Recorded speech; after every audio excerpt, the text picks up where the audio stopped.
Tala ba fanatique oyo soit disant ba page oyo soutenir affaire baki ko kundola bana ya bato affaire oyo toyebi te o bazaka na vie na bango ya anonyme ba ekotia bango na ba page na moment o papa bango akangami siko soutien na bino pas faire ça ba poste bana na o ba fana ben sensible boy pona nini ko nga butata bo fingi nga je m'en fous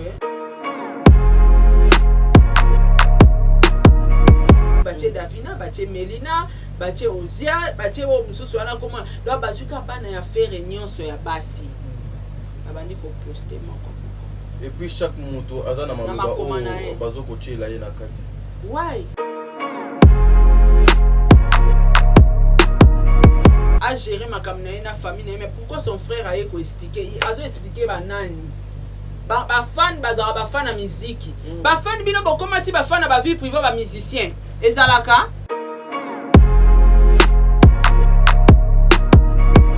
Davina Gola, la seule et unique enfant chérie de Ferregola depuis l'arrestation de son père. Elle ne dort pas.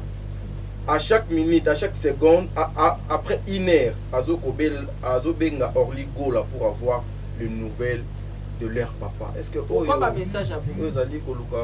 Confusion entre les enfants? Les enfants, t'es ça. Docteur baba na wana nyo sona bano bana kishasa bana souci à faire été. Donc Davina ka mutana souci à faire. Omoni bazizani o bafana faire ba olukela famille foyer à faire. Ozomona bazizani. O eza bazizani.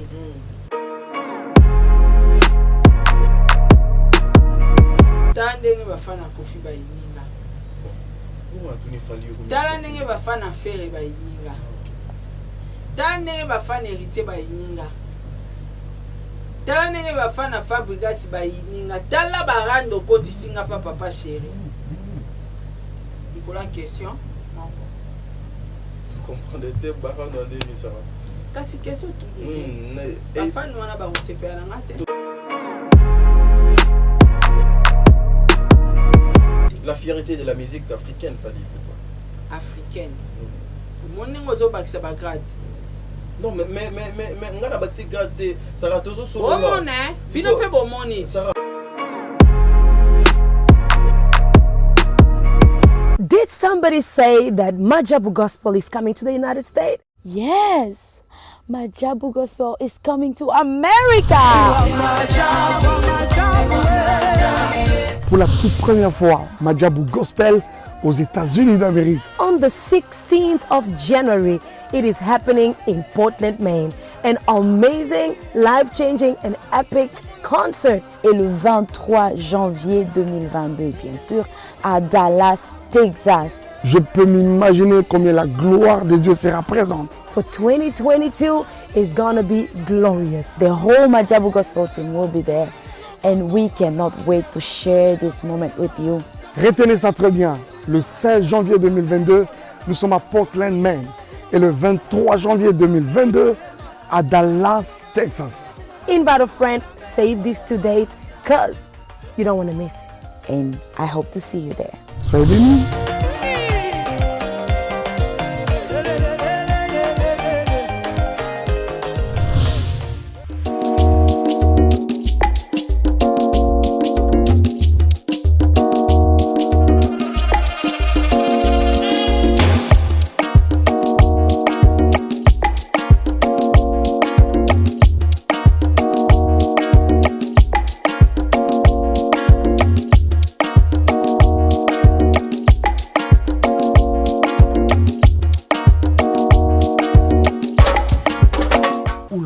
papa oyo nini?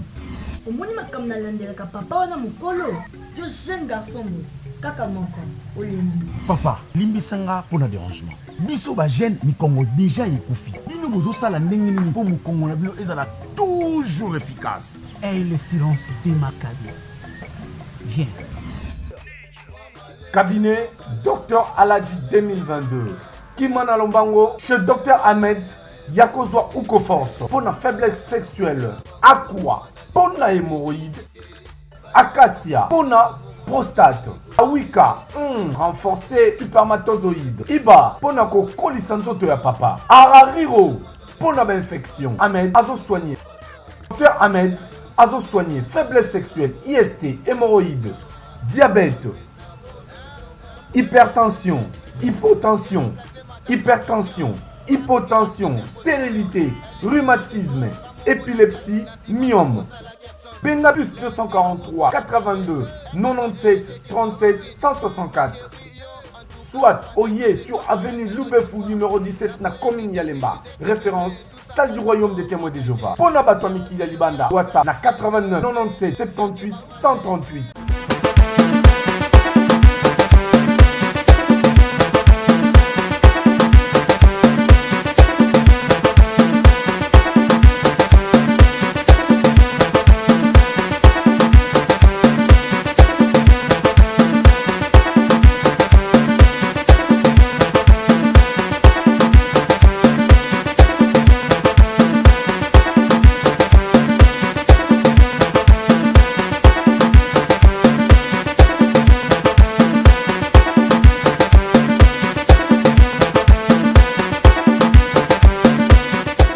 Voilà, mesdames, mesdemoiselles et messieurs, boye malamu na émission na bino le code de bonne conduite lelo makangena call boye pour makambo loba awa et senga il faut bilamba peneza boye chemise za la boye okangi call tina suka po na éviter ce qui donc après cette émission boze la biso libanda mbote na bino boza ba noble ba responsable na liga bino mingi na pesa bino respect parce que ceux qui binoté je pense que mbele na sokola maité na fandi na kiti pour nous présenter émission le code de bonne conduite na yambeli bino sous mukolo lelo saratola la tola oyo bo mesana déjà na ye azali moko o azo sala musala na ye na mboko ya Kinshasa azo memela bino makambu ya malonga aujourd'hui depuis un certain moment la tola ne parle plus na Italie ba musicien mboka na biso la musique congolaise en général pour na ba raison oyo a évoquer ba mbadebele na ba émission mais ba action na ba acte na actualité oyo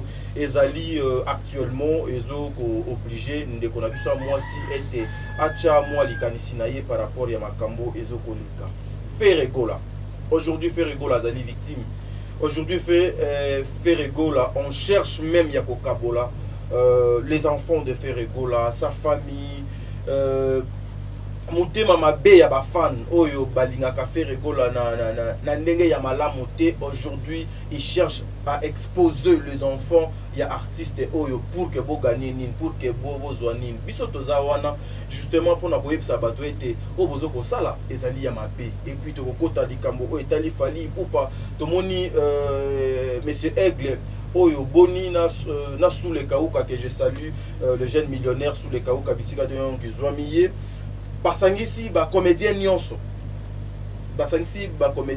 ba solo la kinine et zala ki pona occasion nini aujourd'hui bokoye bango tout au long ya émission oyo puis fali poupa a outu ko poser ba acte moko très responsable et on a lobaka les combattants otala ka makambo o ba musicien na biso basalaka donc baza batu pena bino fo botika bango basala musala na bango bon délivre aux alliés derrière la caméra beaucoup sungangai tozwa déjà mama Sarah tola to kwa moyo to meko sola na ye to meka ko pesa ye maloba to meka ko fungula plateau oyo bande ko ba comprendre que Sarah déjà zalina biso comme d'habitude ndenge amesana ko sala musala na etongo lelo ayili suna banda kuna bango plateau la tadinga la pa mbote na yo mbote pe na bandeko oyo bakolanda biso na ngonga oyo mais na kamwe ka intro na o koti na musique ngala ebaite mais il y a des choses des fois il faut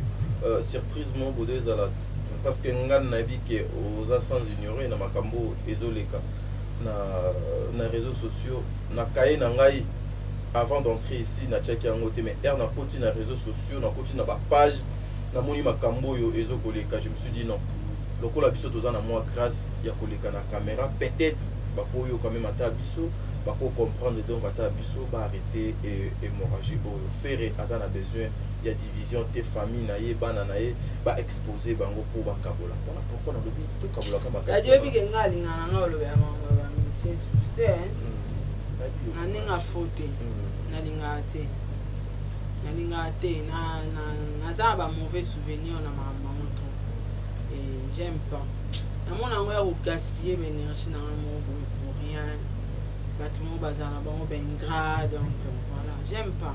Non mais pour gaspiller donc énergie c'est trop dur. Tu sais même ata yo za lokwa maman tito so mwana sali yo salité na loboko asubeli yo oza loboko wana te do kata ou bien okobwaka mwana wana eza mosala yo pona oyebi tadi ka alingaka na fingama mpona mamu na nga ke nasala ebesi na nga moko boye babanda ofingela nga nango to nasali clash moko boye na moninga na nga chroniqueur baofingela nga nango me bafinga nga mpona musicien alingaka yango te mpo ngani naza boye na krakaka na moto apétage asuka ke so baofinga nga mpona musicien moko boye esala osiko bien te lobi omoninga bila na losala décryptage ya fe regola na bafani na ye omonaka esafo mpo ngana na mayele moko ya ntina niveau wana ke même makambo ndenge eleka boye so na bina niata décryptage na yango awa c'est du catastrophe mais nalingi nanga te parce que nalingaka nanga oloba makambo ya musicien susu te omoni tadi mais yo olingi okotangaka na kati ya carré wana epuis eya loko otyenga liboso ya marteau na se te donc bato baotala ochange sujet nde Sarah bon bandeko ko comprendre na lobaki yango tout au début il y a émission na ngai qui est alongwa déjà na monde wana mais moi ça m'a fait trop mal yo pe oza na page ozali na page ozali influenceuse oza pe na chaîne YouTube. Aujourd'hui je sais que donc otali yango quand tu vois la façon donc il paraît que ba fan ya fait rigola parce que là na ba page na zo kotala il paraît te ba fan na fait rigola parce que ça ba page ya ba gauloise bato moko boye bazoko exposer bana ya fait rigola bazoko tia bango lelo bazoko luka ko tia confusion entre bango Sarah lokola maman awa loba lokola maman et non lokola une chroniqueuse okozala na message nini pona bandeko wana c'est analyse c'est pitié t'as dit dans le bara le roi chroniqueuse dans le baloa maman. OK parce que au moni na ba fan pe faut zora ba fan no ba ata na maele pour ba fan no pe so ba maele te ba o détruire yo mais ba o yeba te ke ba o détruire heureusement que c'est fait parce que falinde o ngana bi ke bato balinga kiti pour dossier comme il faire si c'était fali mais 6 heures ndeto sola no boye et ata na 20 chaînes de sala live na tongo pe sa information deni fali bakangi ekuna ndenge nini bana elekana kineni bato ba beta histoire pour se faire de vue parce que ebele fala makila li batalwanga et donc ato sali malama ato sali mabe bato bondi mugati mais nzambe lo razara juste yenda ondima et puis on continue pambola skoloke za faire aza aimer bato balingaka ye yango moni bato ba fan de la sujet na été ce qui est vrai. C'est là, voilà, OK. Na eloka journaliste. Bato balingaka ye yango bazo fan de la dossier na été parce que tala ba fanatique oyo soit disant ba page oyo soutenanga affaire baki kokundola bana ya bato affaire oyo toyebi te oyo bazalaka na vie na bango ya anonyme baye kotia bango na ba page na moment oyo papa ya bango akangami ce que soutien na bino est pas faire ça va poste bana na o ba fana ben censé boy pona nini ko nga bi tata bo fingi nga je m'en fous et puis voilà quel genre de fans o ba fanatique ndeni na zo ninga na yeba faire bakangi parce que abanda ko éduquer mwana na ye libeko apotolo ke pekisi parabeta mwana yango rattraper faire OK sikoyo soutien à faire eza ko poster bana ne et puis faut mon avoir posté bana ni ya basi kaka poni bolingi ferete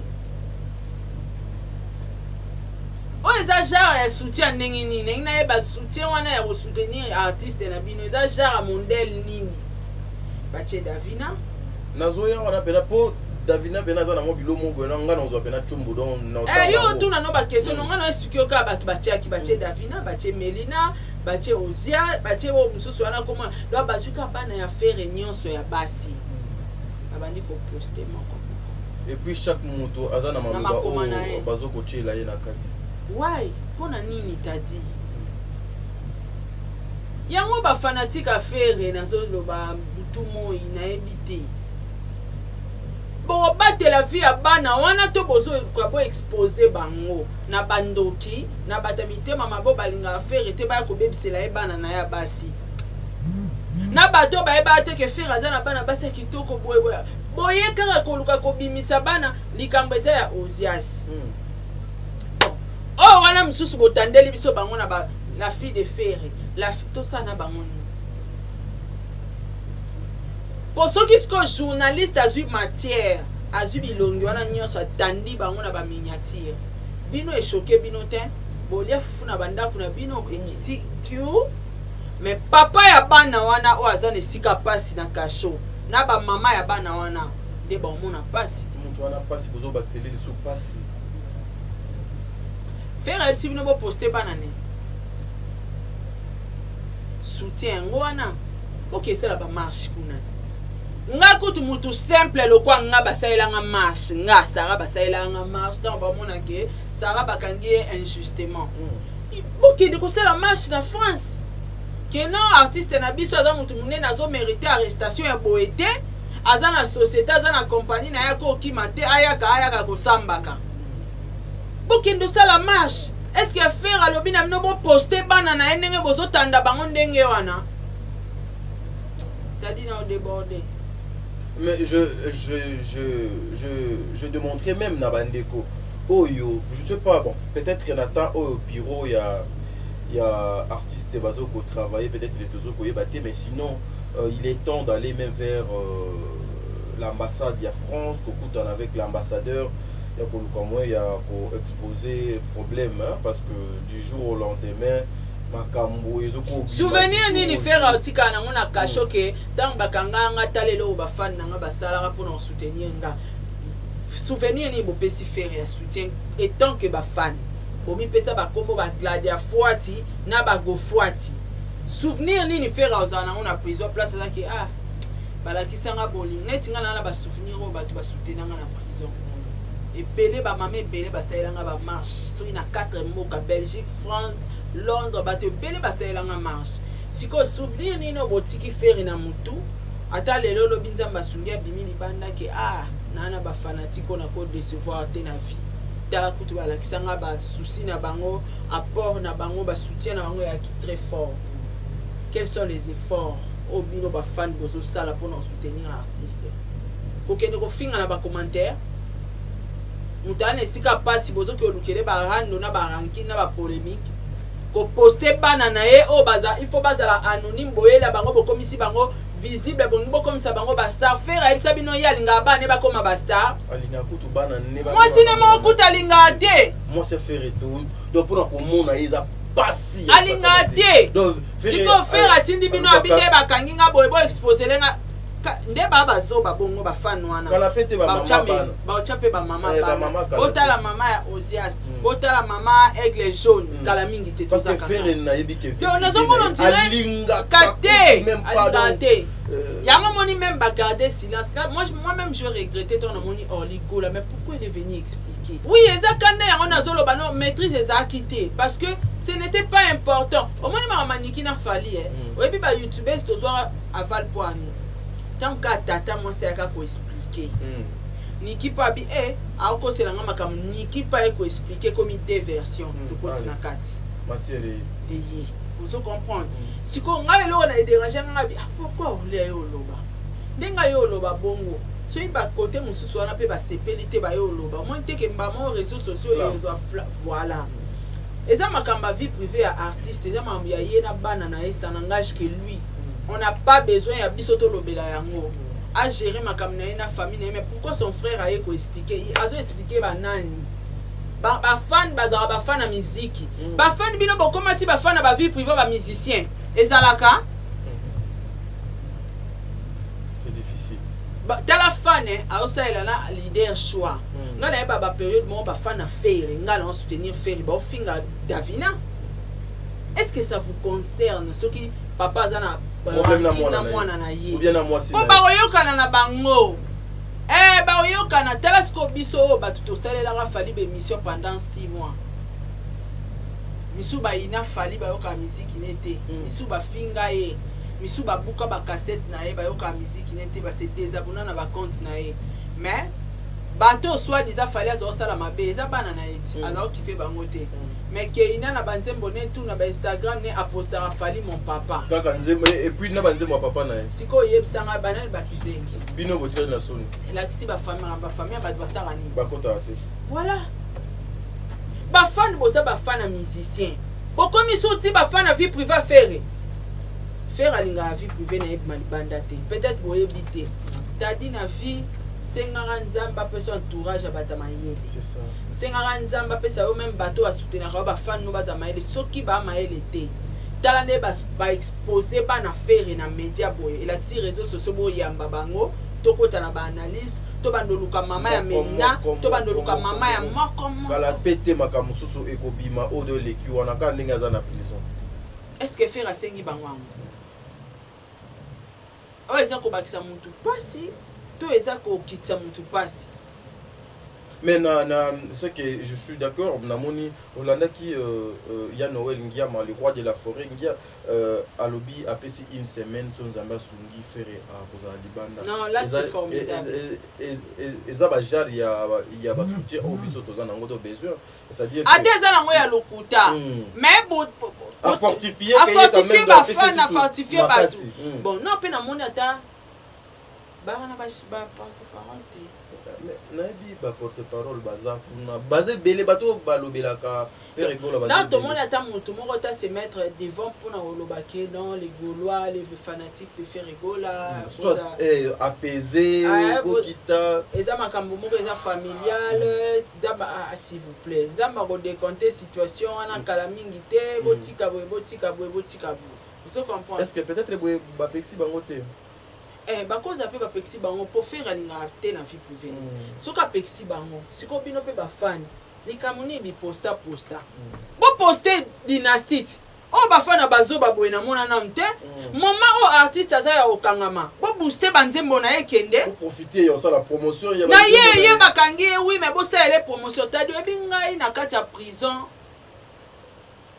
ba salaire na YouTube afuta ngai na bomoto mutayebi yango botu na Mike Lokamba yo ka soma yo tanga na parquet asinga banotu na ngana expliquer moi makamwa mike na expliquer nga basala abo pour mona moi ba revenir bien nga bitala net non to komi na fin du mois te to na katikati ya mois moni mbongo o eza déjà yo tito koma na ba katikati ya ba fin du mois na toucher autant bon montana na yebisa za monter ba $5,000 te ali kolo makasi on se comprend on dit pourquoi ngana na prison ngande mutu nazaki na automatique muto bakangia za na actualité faire bakangia za na actualité siko musique na e o ya tika ki za ko sala promotion bino bozwa yango bo banda ko marteler sur yango bozwi lien botie bokomi moi parole moko ko ya encouragement pas faire les Gaulois consommer ceci partager cela c'est ça ya siko net bochele biso mwana omeke nani Davina tosani voilà mesdames et messieurs nakanisi bureau ya artiste na biso il est toloba ya on a lingalo mama musique te pour na kotaka po et ça la rapasi po bango et puis balinga vérité to monde na loba boye choquer bango makasi et staté choquer bino je m'en fous na loba vérité surtout ele énervé nga ce sont les enfants au baza publier na ba page ya bino moko ba fana faire et permettre ngana na zona téléphone fo natanga ko eza page mo ya monene ezala te ebani na Kinshasa eza parmi ba page ça la vraiment ba polémique ma kambo ebele mais page monene ba commune les nino des stars ya Congo ba komi Davina Gola la seule et unique enfant chérie de Ferregola depuis l'arrestation de son père. Elle ne dort pas. À chaque minute, à chaque seconde, après une heure, Azobenga Orly Gola pour avoir les nouvelles de leur papa. Est-ce que pourquoi pas message à vous? Vous allez confusion entre les enfants. Les enfants, t'es ça. Docteur Baba na nyo sona bano bana Kishasa bana souci à faire été. Donc Davina ka mutana souci à faire. Au moni bazizani o bafana faire ba olukela famille foyer à faire. Ozomona bazizani, o eza bazizani. Mais Davina ba finga yawa non? Le même fan wana ba finga Davina. Nde ba finga Davina. yo bapiblia na bandenge nyonso yebisangani na yebisao enga na banda okota makambo te mpona yebi ya makambo papa na mwana tôt ou tard abongisa voilà pourquoi po ani kosala makambo boye po tadi tozala te na kibomoto ata bino mpe bafana yango yo olinga baexpose mwana boye yaya donc bana nyonso bozo expose bango na réseaux sociaux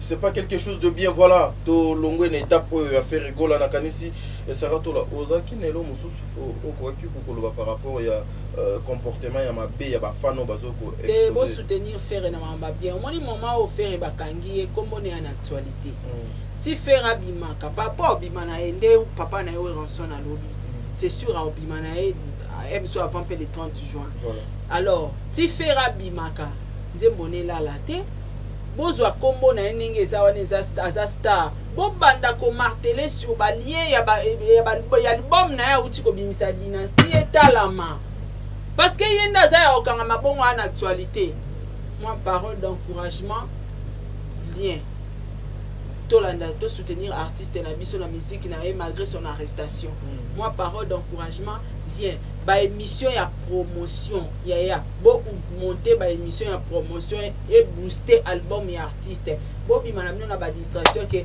Sarah che titre mabe pona faire boye bo fingi 2000 commentaires Sarah che titre mabe pona boye bo fingi 3000 commentaires ce que bato ba soutenir faire bo que l'automne c'est la bango pe 3000 commentaires ya positivité. OK, merci. Voilà, Binope bureau. Moi j'insiste na bureau. Beaucoup sala nini ou beaucoup témoigner nini ou beaucoup loba nini lobi ce qui fait rigola abimi.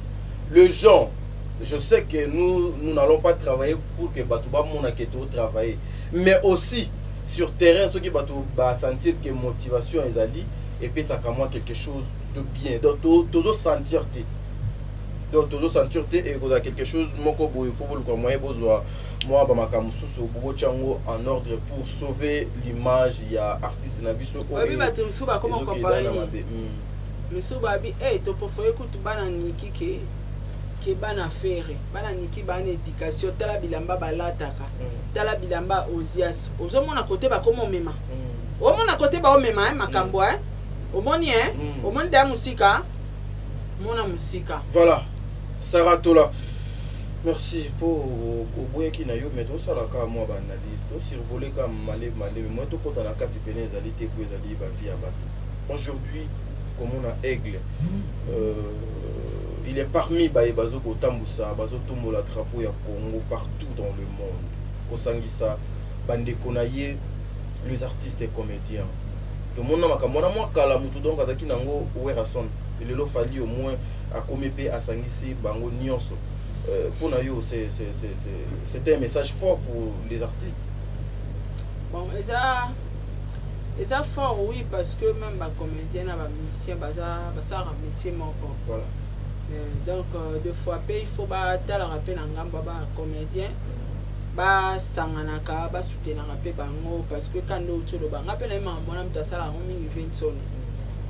ce qui peut fallait pour pas copier 20 les a mabete aza père ba copier aka ya malamu ya mabende bazwaka te ndenga sangisi ba comédien wana eza malamu eza pemba diboso te eza pemba suka te à ce que je sache ko sangisa sangiseli ba comédien wana ce n'est pas pour rien peut-être ya nelo mo eza on s'est préparé quelque part au toye ba mona mikolozo ya bona yo eko kozala déjà le konine azo déjà pour préparer promotion pour la disque naie azo luka déjà kocha ba pylone pour na koluka moyen boyambi ya disque naie ou bien stade de martyr oyo parce que je sais qu'après Wenge fallait pour pas à kobeta stade de martyr est-ce que une façon déjà ya koluka moyen acha ba pylone pour na marketing et ça les mamalam oui puis ko décortiquer triangle ya orchestre afali to ya fali ya vraiment passe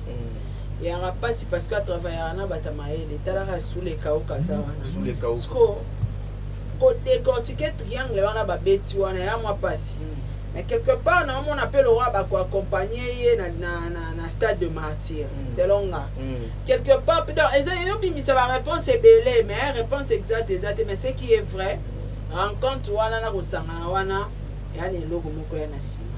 Est-ce qu'aujourd'hui, nous pouvons dire que Fally reste toujours numéro ya Yambo, la musique qui y a Congo actuellement, vu... vu...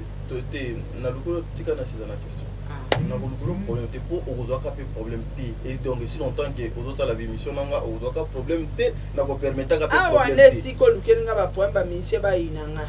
Ah wana question. Le number one il y a musique qui y a Congo jusqu'au jour d'aujourd'hui par rapport il y a ba stratégie, sa façon de faire les choses, sa façon de définir la façon il y a qu'au planifier les événements Saratola. Tandenge ba fana kofi ba ininga.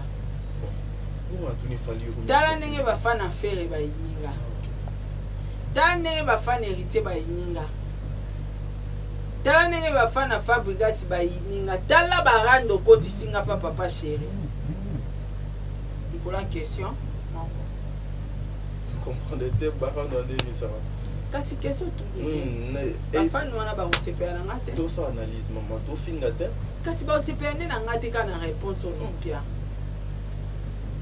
Bon, attends la petite réponse dans la map dans monopole internet mobile baté, naza TV5 té, naza pe babé rabani ba gérité, on a peu ça va trophée.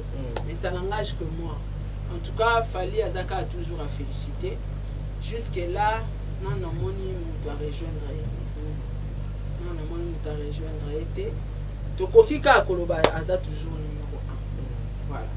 Numéro 1 selon yo na na ba angle nyonso tuka oyo ucholo batati bisanga place ngo ko tsanga mais tokoki koloba Fally azo maintenir poste na ye numéro 1 na ba angle wana nyonso tu façon de faire c'est ya osama na ye musique na ye façon ko promouvoir ba disque na ye façon ya ko promouvoir orchestre na ye ko beta ba concert asa fort il est actif présent voilà. Donc, tout le bataille qui a ça numéro 1, il y a aussi en attendant. Non, tu as eu confirmation, tu es bon en attendant. Non, mais de le départ, depuis Bolongwa, il a fallu pour c'est là où il faut que les gens comprennent quelque chose. Départ déjà, il a fallu pour pendant quartier la terre et zala Bolongwa mo buna et belé yamayele. C'est-à-dire même yemoko quadrapena donc à comprendre ndenge makambo ya Fally pour pardon Salema. Donc aujourd'hui tout le baka était avant lobby na biso donc ezala bien c'est que photo bon saka lelo pendenge ni biso to tambola. Mais départ à Fally ezala ki bien. Abanede akobo omoni na lobango tadi poko malobi osala lobby mo meilleur faut ando bongisa lelo po lelo e koma passer. Parce que lelo so bongisi no ngote. Lobby okomi no ka insensé. Et si comme Mutaketo, comme Mutema Mabe, parce que Bongisa est présent, on a passé dans le la fierté de la musique africaine, Fally. Africaine. Mon nom est Obaxa Bagrad. Non, mais on a bâti grade, Sarah Tozo sur le monde. Bino pe bon moni. Sarah, ton moni bisogno so pe toyoki. Sarah, mais s'il vous plaît, il faut qu'on se le dise. Il faut qu'on se le dise. Tout le baka yangote, ceux qui lobby. Fally Azate, ceux qui lobby à Koufi, Poto Banobenge King, il était grand. Voilà. Hein, parce qu'aujourd'hui, Tolo Bayango, Kofi n'est plus, Werason n'est plus, JB n'est plus. Ils ont fait leur temps. Ils ont fait leur temps succès au Wera Asali, au comparé on a succès, il y a Fally, il y a JBT, il y a Kofi, tout un chacun a sala succès na ye. Lokola Nzambe asala kamakam yemo comme dans roulage ya nyonso. Azui pena sikonzela akangi alobi na kangi awa na tiki kaka nzela moko ka pona Fally Ipupa. Il faut qu'on félicite. Voilà, c'est félicité. Donc mais c'est pas dit que to fingité to lobi mabete mais actuellement Fally Ipupa azoko ça la fierté ya Afrique. Il y a Afrique mobimba donc longo ni anaye aigle nzambe abatela yo. Sarah na mon déjà si ma caméra ba commencer à biso da signe pour to lukameto kabona. Lobanayo Yasuka résumé, il y a ce que les gens peuvent comprendre par rapport à Babiloko non, félicitations à Fally Ipupa na geste auto sala na basoda FARDC. En tout cas mon cas que soit kende liboso nzamba pambola nzamba lingaka bato basungaka pe bato bapesaka courage. Alors pona clôturer émission selon nga tout selon ba propos nanga tout selon concept ya émission juste pour na loba na ba fan à faire rigola pour soutenir artiste pour soutenir album Dynasty les albums ils na banzimbo kitoko ils na ba clip à kitoko et surtout côté koyemba déjà papa Hervé voix na ye atana kangi misu na confiance à mon va faire rigola. Alors s'il faut soutenir l'artiste à un moment oyo ils a promouvoir ba œuvre oyo atiki libanda voilà ils a kolukele ba problème te kolukele ba ranking te ko finga ba tuté ils a pour encourager y place à za atika la pena ba souvenir que tant na kota ka prison ba fanatique nanga balakisa nga de quoi ils sont capables ndenge faire na prison ils ont l'accès lelo a on a peke lelo so na kufia ta ba fande ba trahir nga ba décevoir nga c'est pas bien déstabiliser famille nanga faire ça en vie mais besoin nga bo déstabiliser famille na pour na nini ezala bato mususu me binote ezala ta ba inconi ba page auto yebite me binote ba page soutenir affaire bo ki ne kotandela e bana na ye non ce n'est pas bien et puis au moins ba golo ape na kati ba oyo commenter so nga bino bo kendaka ko signaler bato ba poster ka bana bino ce n'est pas bien faire aza mutu alingaka vie privée na ye na média te bref wana za parmi ba musicien ba finga ka bomba mwasi na ye oh eza ndenga mutu na mutu ndinga za éduquer alinga na ete makambo na ye bana na ye ezala médiatiser alinga na ete et c'est différent peut-être na bato mususu alors ezala te ke bino nde boza pont ya ba problème ya ofera okutana nango na temps oyo bo se concentrer bo sangana liboke uche lien ya dynastie ya nzembo moko moi parole à l'icolo et à soutien pour un artiste. Au lien, moi parole à soutien. C'est le moment où ça la émission à promouvoir album Dynasty. Voilà le qu'on a ouvert pour la voilà le lobena émission on est tout dédicacé l'émission batouté base de la émission il y a deuxième partie il y a émission tout ça là mais n'a pas félicité qu'a fallu pour un soutien total et pas il va faire décès ba ibazo ko bunga kuna na ngambo ya est pour na koluka moyen ya ko garder toujours territoire na biso malamu ba ibazo ko batela toujours drapeau ya mboka na biso nde na tuni ba combattants vous qui combattez réellement pour na Congo vous qui combattez pour na Congo nous avons appris ici que il fallait besoin 200 millions de dollars mais besoin qui déjà 60 000 dollars vous avez envoyé combien na ba FARDC vous avez envoyé combien à Congo? Vous avez envoyé combien pour la sociale à Congo? Mais fallait pour pas battre au bino boya ka keba beta na mbongo ne a passe. Ya ko beta musique boye bo tumbi biloko ba bo BBC biloko ba azui quelque chose à qui a memi na FARDC pour na ko yebisa bango papa bande ko nanga toza ensemble mai nga na ye nango nangu ba na ye nango yango. Il est temps de construire notre pays. Arrêtons la distraction aux Zanga Mutuna Makolo. Donc abonnez à bon des livres, donc vous allez balasima. Lobby pour les cadeaux. Allez, big up.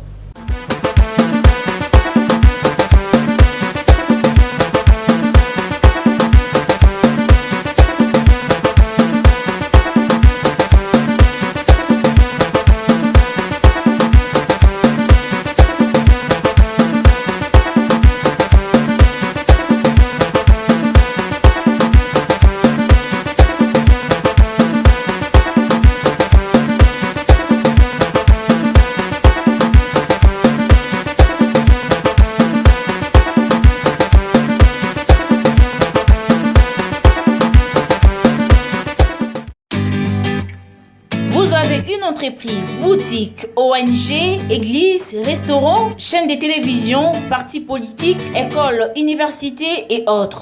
Et vous voulez que tout le monde soit au courant de vos activités avec Muntu Technology, nous avons une solution pour vous. Nous avons la capacité de vous rendre visible dans le monde entier. Nous allons créer pour vous un site internet, une application mobile Android, iOS, chaîne YouTube, une page professionnelle de tous les réseaux sociaux, sécurité informatique ainsi que le marketing digital. Et nous allons monétiser tous vos services afin de vous permettre de gagner de l'argent sur Internet. Nous sommes sur l'avenue Kabinda, numéro 211 dans la commune de Lingwala, référence Kabinda Center. Veuillez nous contacter au plus 243 82 09 34 440. Mail contact@muntutech.com. Site web c'est www.muntutechnology.com. Muntu the Technology of Africa.